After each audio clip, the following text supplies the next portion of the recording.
Thank you so much to my friends Ashlyn and Sophia for that incredible introduction. Good evening, HRC.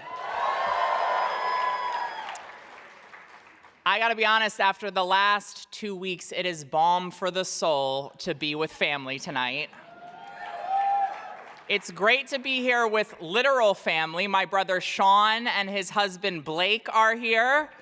Yes, our parents were blessed with 2 LGBTQ kids. And of course, it is great to be here with my HRC family. In so many ways, it has been these 2 families, alongside the people of the great state of Delaware, that allow me to stand before you tonight as both an out queer transgender woman and as a member of the United States House of Representatives.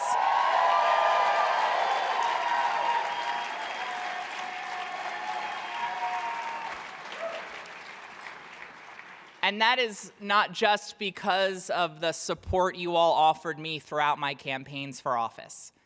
It's also because after coming out, you all, this HRC family, helped me find my voice and my hope. Working alongside this organization as a college student to pass non-discrimination protections in Delaware and eventually working as this organization's national press secretary, I had the privilege of bearing witness to seemingly impossible change not only become possible, but become a reality. But I enter Congress at a moment of uncertainty and fear for so many in our country, a time that will test our Constitution, our progress, and our own very compassion. In less than 2 weeks, at a time of domestic and global crises, this new administration has diverted the resources of the federal government to target transgender people. From day one, they have taken steps to require the forced outing of transgender people with government documents and records. They're infringing on parental rights by inserting government between patients, parents, and providers in order to hurt trans young people. They're purging patriotic transgender service members who have met the same standards as their colleagues, who have dedicated their lives to something that is antithetical to this president: selfless public service.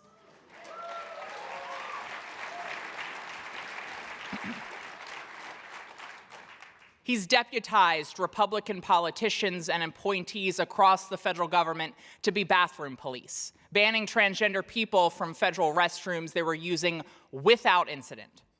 And as we saw just last week at the United States Capitol, when 2 of MAGA's finest accosted a woman who wasn't transgender in the bathroom because they thought she was me.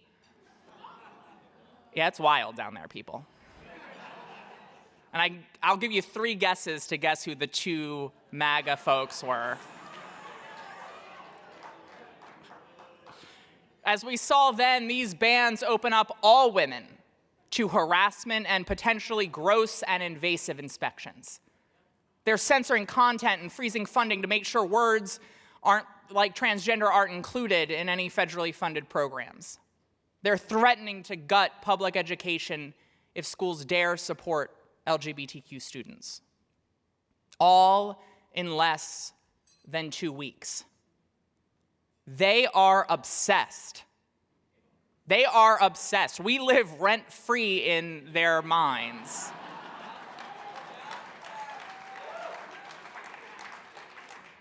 But the hard truth is, simply fighting harder will not win the day.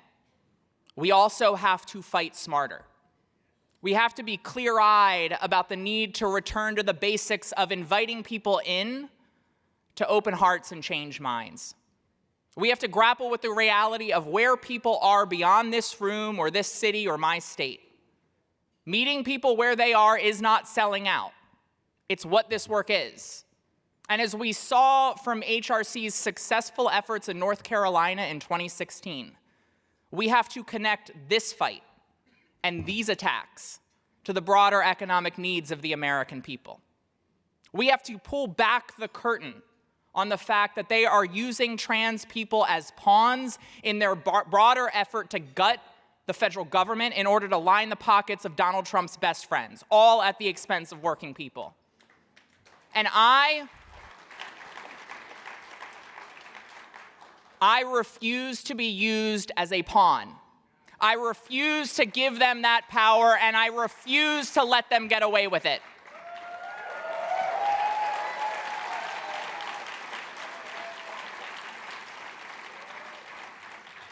And while I've only been in Congress a short time, I have already seen enough to believe more deeply now than ever before that it is in the lessons of this movement that we find the antidote to the division and discrimination that we see in this moment. For it has been the power of our proximity that we found another superpower in addition to the gaydar that Kelly mentioned earlier. We exist in families and communities across every region and race, across every income and ideology. Through conversations with friends and family members, coworkers and classmates, through conversations across difference and disagreement, we opened hearts and we changed minds. By being close to one another, we were able to find compassion for one another. But in so many ways, over the last few years, it's felt like we've lost that momentum as a country. We've been pushed through the mobility of our lives and the technology that we live on into silos and echo chambers. We've not only seen our pain pitted against one another as Americans, but if we are totally honest with ourselves, sometimes we've been guilty of it too, of emphasizing our own pain by diminishing the pain of those who look differently or vote differently than we do.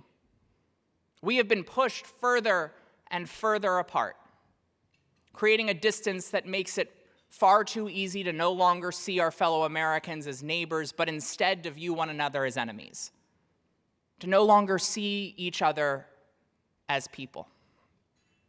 And while it feels like every force is pushing us away from one another, while it feels like we have every reason and excuse to cut free our bonds, while it's easy to become bitter, while people are rightfully scared and angry, while I wish we could convince people of the rightness of our cause from the comfort of our own choir, and while I wish it was easier, the reality is that democracy is not easy.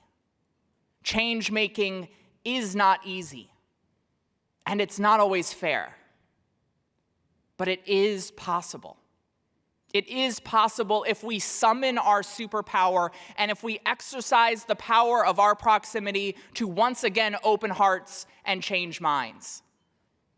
I am not naive to the challenges that we face. I now have a front row seat to them, and on more than a few occasions, I've been on the receiving end of them. But I simply do not believe that the answer to hate is more hate. Love invites people in. Joy grows our ranks. And hope is the only way forward.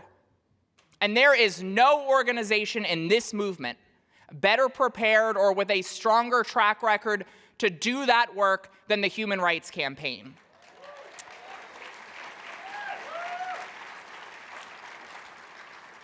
Just as they did for me when I first came out, it is HRC in this moment helping me find my hope once again.